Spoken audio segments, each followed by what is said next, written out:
po, mandato naman po ng pamunuan ng NBI na mag-imbestiga kung meron po silang naririnig, nalaman na anomalya. Hindi po kailangang utusan ng Pangulo. Mandato po yan ng NBI, ng CIDG, ng PNP. Trabaho po nila yan.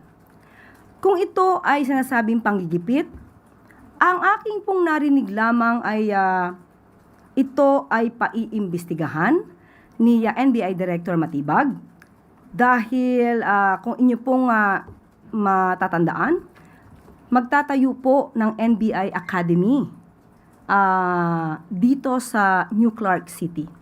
At the time na nagkaroon sila ng pagpupulong ay mayroong nakapagsabi sa kanya na mayroong mga issue patungkol sa korupsyon nung ito daw ay isinagawa. So ito yung nabanggit lang naman sa kanya at naisumbong.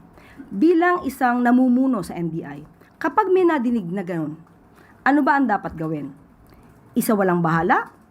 Tulugan? Ignore? O imbestigahan? Hindi po ba dapat na imbestigahan? Hindi dahil gusto niyang manira o makadiskaril ng isang tao. Pangalawa,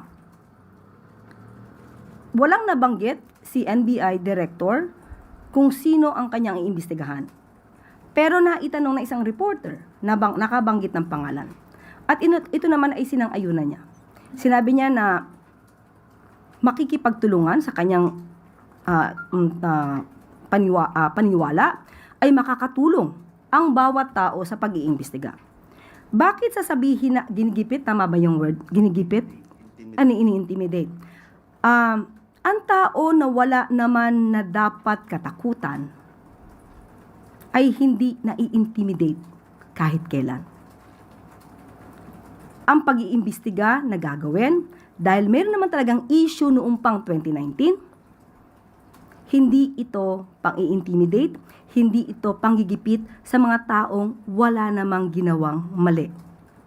So hindi dapat magkaroon ng reaksyon na dahil iimbestigahan lamang ay sila ay iisa-isahin na. Kapag ganun kasi ang mga pananaw, dapat siguro, sana, ay hindi dahil maaari silang pag-isipan na kayo ba'y guilty.